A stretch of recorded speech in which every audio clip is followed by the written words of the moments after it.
The humid summer air, thick with the scent of honeysuckle and damp earth, after a recent shower, kissed Abigail's face as she stepped out of the bustling office building.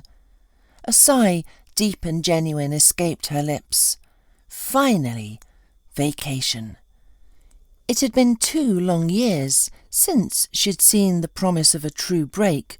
2 years her kind, if somewhat insistent, boss had gently persuaded her to postpone. And for Abigail, the postponement had been a welcome reprieve, a shield against the quiet emptiness of a home that, until recently, had overflowed with laughter and life. Her mind drifted back to the unexpected whirlwind that had been Andrew. Their first meeting had been as unlikely as a snowflake in July, right there on a sun-drenched city sidewalk. Abigail, a grounded woman of 32, had always prided herself on her sensible nature, certainly not one to strike up conversations with strangers. But Andrew, a spirited 26 with a twinkle in his hazel eyes and a laughter that seemed to bubble up from his very soul, had been different. He had followed her, playfully, all the way to her brownstone, his witty banter leaving a spell that had her biting back smiles, determined to maintain her dignified composure. Yet as she reached her front door, a giggle, light and unrestrained, finally spilled out. Andrew's playful grin instantly softened into something earnest. "For me, making such a wonderfully serious woman laugh," he declared, his voice a warm baritone. "You are absolutely obligated to join me for coffee, or maybe an art exhibit, or honestly anywhere, as long as it's with me." Abigail couldn't help but smile, a genuine dimpling curve of her lips. She had never received such an audacious yet utterly charming invitation. "I don't go anywhere with men I don't know," she countered, a hint of playful challenge in her tone. Andrew straightened, clicking his worn sneakers together like a soldier at attention. "Andrew Watson," he announced with a mock salute, 26 years old, happily single, and I possess a perfectly adequate apartment and a respectable career as a landscape architect." Abigail chuckled, the sound like wind chimes in the breeze. "Abigail," she finally replied, "tomorrow at 5 at Rosemary Cafe." With a final knowing glance, she slipped into her building, peeking through the peephole just in time to see Andrew practically skipping down the street, leaping over a park bench with unbridled joy. Their connection had blossomed with the swiftness of spring wildflowers. Within 3 weeks he was driving her out to meet his mother. "Where are we headed?" Abigail remembered asking, her heart fluttering with a mix of excitement and nerves. "Not far," he'd replied, a mischievous glint in his eye. "Just about 20 miles, to my mum's place in the countryside." He had always referred to his mother's sprawling property as the Beast. Abigail had burst out laughing. Why the Beast? Andrew had lowered his voice, affecting a theatrical growl. "Because every spring and every autumn, and sometimes even in the heart of summer, a terrifying monster awakens there. It devours all my strength and all my free time. Its name, Abigail, is the Vegetable Garden." Abigail had dissolved into another fit of laughter, picturing his exaggerated look of profound agony. His mother, Reese Vance, had been everything Abigail had hoped for and more. A woman with kind eyes and a welcoming smile, Reese had instantly endeared herself, and the feeling was clearly mutual. "Oh, Abigail, my dear," Reese had beamed, embracing her warmly. "I'm so truly delighted. Andrew is a wonderful boy, and he's such a free spirit, so wonderfully unburdened by seriousness. I only hope you can be a good influence on him." "Oh, Mrs. Vance," Abigail had reassured her, "he's only that way on the surface. Deep down, he's incredibly thoughtful and truly steadfast. 3 months after that first sidewalk encounter, they were exchanging vows in a quaint little chapel surrounded by loved ones. Their wedding had been a joyful, lively affair, and life with Andrew was never dull. Even arguments were impossible. He possessed an uncanny ability to disarm any complaint with a well-timed joke, only revisiting the actual issue once Abigail had calmed down. They sold his cosy studio apartment and her charming 1-bedroom, pooling their resources to buy a spacious 3-bedroom house on the edge of town, a place perfect for building a life together. Abigail had always told Andrew that one day Reese would tire of wrestling with her garden and want to move closer. So one of the spare bedrooms was always affectionately known as Reese's room, a place awaiting her arrival. But now, after Andrew's passing, Reese had found solace and purpose in her small town, refusing to get to the city.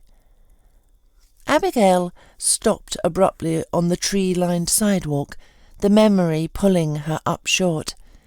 It had been more than 2 weeks since she'd last called Reese, and far longer since she'd made the 20-mile drive out to visit. She'd promised Andrew in those final heartbreaking days that she would look after his mother, that she would help her. Lately, Reese had been acting strangely, almost distant, as if trying to push Abigail away. But on Abigail's last visit, the reason had become achingly clear. "Abigail, darling," Reese had pleaded, her voice thick with unshed tears, "please don't keep coming all this way. You're wrong. You'll find love again, a new life. What am I to you now?" Abigail had stomped her foot, a rare display of exasperation. "What do you mean? What are you to me now?" she'd insisted, her voice trembling. "You're like a mother to me, Reese. It makes no difference whether Andrew is here or not." They had cried together for a long time that day, Abigail nearly missing her train back home. Now, with determination, Abigail made her way back home, gathered a few essential items, and stopped at the local bakery for a box of cinnamon swirls and lemon poppy seed muffins, Reese's favourites. Soon she was on the quiet commuter train heading out of the city. The other passengers were subdued, lost in their own thoughts or the quiet hum of the journey, and Abigail closed her eyes. It had only been a year since she had been able to even think of Andrew without spiralling into a wave of raw, gut-wrenching grief. Andrew had died in a motorcycle accident. He'd never even had a licence, nor had he known how to truly ride, but his best friend Mark had just bought a vintage Harley, and Andrew, with his impulsive spirit, had been instantly captivated. Abigail didn't know all the details, not truly, but Mark had recounted how he'd simply shown Andrew the gears, a quick lesson, before Andrew, with a dismissive wave of his hand, had said he'd figure it out. Then, for some inexplicable reason, he'd swerved onto the busy interstate barely a minute later. Abigail made it to the hospital while Andrew was still clinging to life, his eyes so full of mischievous light, now serious, fixed on her. "Forgive me, my love," he whispered, his voice barely a breath. "Forgive me for leaving you, but please don't abandon my mother." And that was it. She couldn't even form a word in response. Andrew's eyes, those beautiful, expressive windows to his soul, became fixed, clouded over like the gaze of a porcelain doll. Abigail screamed, a primal sound of anguish, and after that she remembered nothing. Reese, with a strength Abigail marvelled at, held herself together until Andrew was laid to rest in the quiet green cemetery. But then the grief finally broke her. She collapsed, both physically and spiritually. Abigail nursed her, spoon-feeding her, coaxing her to swallow, gently but firmly insisting she get out of bed. She stayed by Reese's side, a silent sentinel of care, until the older woman could manage on her own again. Only then did Abigail return to the city, to her quiet, empty house.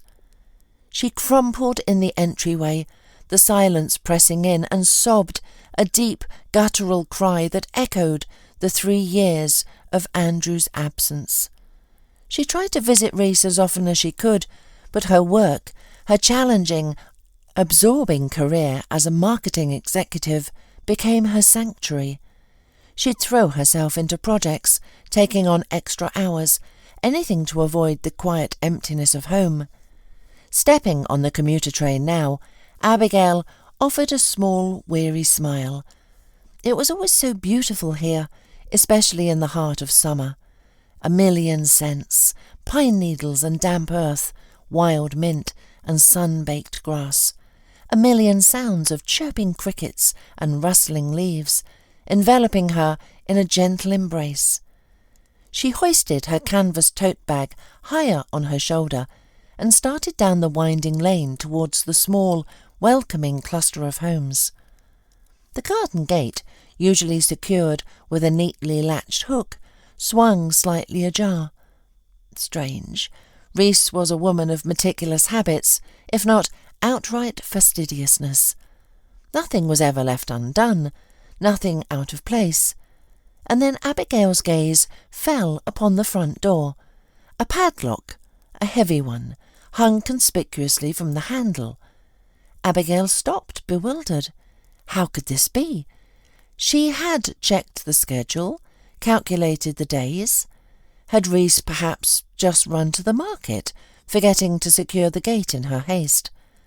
Abigail stared at the door, her confusion mounting, and it was then she finally noticed the small, creased piece of paper tucked under the brass knocker. She carefully pulled it free, and there, scrawled in an almost childish hand, were a few wobbling words.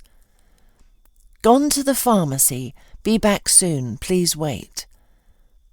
Abigail's lips curved into a small, relieved smile. Well, that explained it. Everything, that is, except for the strangely childish handwriting.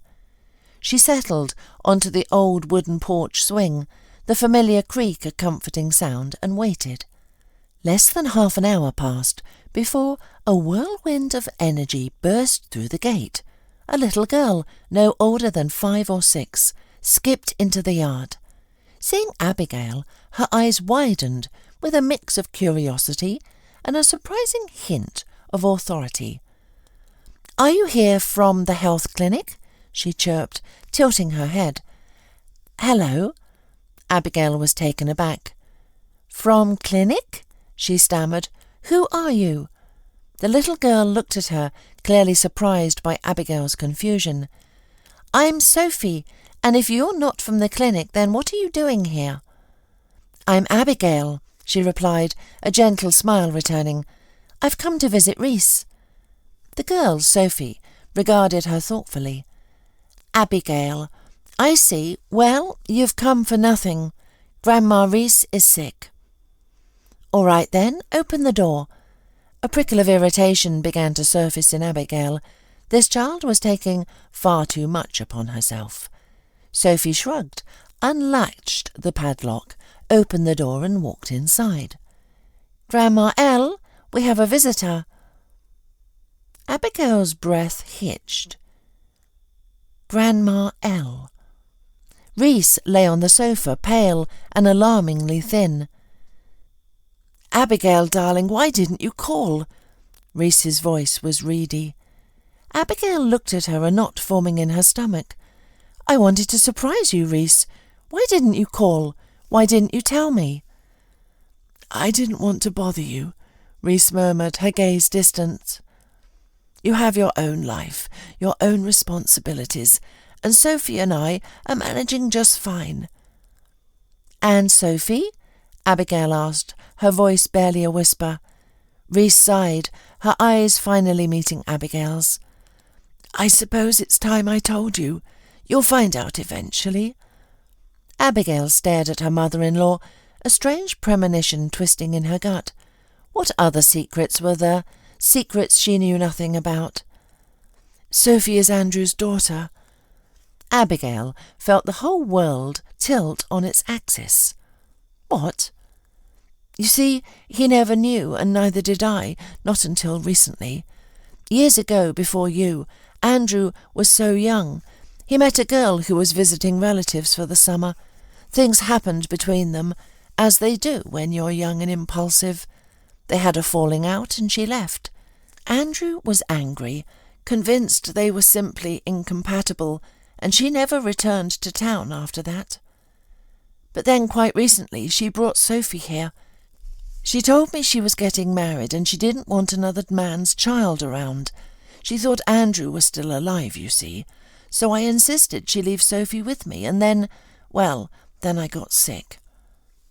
Abigail's mind reeled. Andrew's daughter. For years she and Andrew had tried to conceive, with no success. Abigail had often wondered, in her moments of quiet longing, what her life would have been like if she'd had a child, a tangible piece of Andrew to hold on to. And now, here was a daughter, fully grown, right before her eyes. A daughter to whom she had no biological connection whatsoever. You didn't tell me, didn't call, Abigail said, her voice laced with a tremor of hurt. Why, Reese? Am I such a stranger to you? The older woman struggled to sit up. No, not at all. It's not because of that. You are so good, so incredibly responsible. I knew you would immediately take on this burden, and you would completely forget about yourself. But I want what's best for you to find happiness again, to remarry. Abigail rose from the swing, her gaze steady on Reese.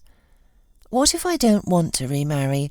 What if I'm happier with you than I ever would be in another marriage? Maybe someday I will, though I truly doubt it. But what then? Will you push me away? When I talk with you, it feels like I'm closer to Andrew. Tears welled in Abigail's eyes, a wave of profound sadness washing over her. This whole situation felt so incredibly raw, and now this child. A small hand gently touched her arm. Don't cry, you're grown up. How about we have some lunch instead? Abigail looked down, surprised, at Sophie, who stood beside her, a gentle smile on her face. I made soup this morning. You? Yourself? Reese chuckled from the sofa, a weak but genuine sound. Sophie can do anything. I'm surprised every day. The soup, a simple vegetable broth, was surprisingly delicious. Abigail ate, offering genuine praise. My goodness, this is wonderful. What else can you cook, Sophie? Sophie's cheeks flushed with pride. I can make pancakes, but oatmeal never turns out right. Abigail laughed, a warm, clear sound. Don't you worry, I'll teach you. Reese managed 2 spoonfuls of soup before settling back onto the sofa. Now tell me what's been happening with you, Abigail urged, her concern deepening. Reese sighed. Oh, nothing much, just my age and my blood pressure. The doctor was quite stern. He insisted I go to the hospital, but how could I? Sophie would be all alone. Abigail nodded, a sombre realization dawning on her. I thought as much. Do you have the doctor's number? Reese looked at her with a flicker of anxiety. Yes, but why do you need it? Because I do, Abigail stated, gently but firmly. Abigail, I can't leave the child. Reese, I'm on vacation, Abigail countered, her voice softening with purpose. So, Sophie and I will stay here, and you'll go get better. Or what? Do you intend to lie here indefinitely? Sophie, who had been listening intently, piped up. Grandma, you should go. You promised to take me mushroom hunting in the fall and show me where they grow. Reese seemed flustered, caught between their wishes. Abigail, dear, but... Abigail rose. "The conversation is over. I'm calling the doctor." For the first few days, Sophie and Abigail spoke very little. Abigail's mind wrestled with the unexpected twist of fate. It felt unfair in a way, yet Andrew hadn't deceived her. This had all happened long before she entered his life, and he hadn't even known himself. And Sophie, sweet Sophie, was utterly blameless. Abigail shuddered to imagine the turmoil in the child's heart, the sudden crushing realization that her own mother no longer wanted her. One sunny afternoon, Abigail stepped into the backyard, pushing open the squeaky gate that led to Reese's beloved garden. She gasped. Never had Reese's tidy rows of vegetables been so overgrown, so choked with weeds. Reese, a woman who treated her garden with the reverence of a sacred space, always kept it pristine. Sophie appeared at her side, kneeling down with earnest determination. "I'll help too. Just show me what not to pull." "Grandma showed me a little bit, but I think I forgot." They worked in companionable silence at first. Then slowly words began to flow. Sophie recounted how she had barely lived with her mother at all, spending most of her life shuttling between a different grandmother and various aunts. "Mum offered to leave me with them," Sophie confided, her voice small, "but they all said they didn't have time." Abigail's throat tightened. How could anyone be so heartless? "Grandma Reese is good," Sophie continued, her voice growing wistful, "but she's old. I heard her talking to the neighbour, saying they wouldn't let her be my legal guardian, and soon I'll have to go to school, and I guess they'll send me to a children's home." Sophie's voice broke on a sob, and without thinking, Abigail pulled her into a tight embrace. "Don't you worry, sweetheart. No one is sending you anywhere. I won't let them." Sophie looked up, her eyes wet with tears, searching Abigail's face. "Really? But I'm nobody to you." 2.5 months later. Abigail opened the familiar garden gate and instantly saw Sophie and Reese, both beaming. "Well, are you ready?" Sophie was radiant. In 2 days she'd start school, and now they were leaving for Abigail's house, where they would live together. And in the spring they'd come back here, all 3 of them. "Ready," Reese echoed, her gaze soft as she looked at Abigail. "Abigail, my dear daughter, you are the brightest soul I know." Yes, Abigail had worked tirelessly to convince Reese to move in with her. The older woman simply couldn't fathom why her daughter-in-law would take on such a responsibility. And when Reese learned that Abigail was in the process of finalizing adoption paperwork to become Sophie's legal guardian, she simply wept tears of profound gratitude. On the first day of school, they stood together among all the other parents, a proud, unconventional family. Abigail watched Sophie with a swelling heart, a fierce pride blooming within her, as if the child truly were her own. Sophie, in her bright new dress, was beautiful. She was almost hidden by the enormous bouquet of colourful flowers she clutched, but in Abigail's eyes, Sophie was simply the best. And Abigail knew, with an unwavering certainty, that she would excel in everything she did. And why? The answer, of course, was simple. Because Sophie was hers. Hers. Abigail's.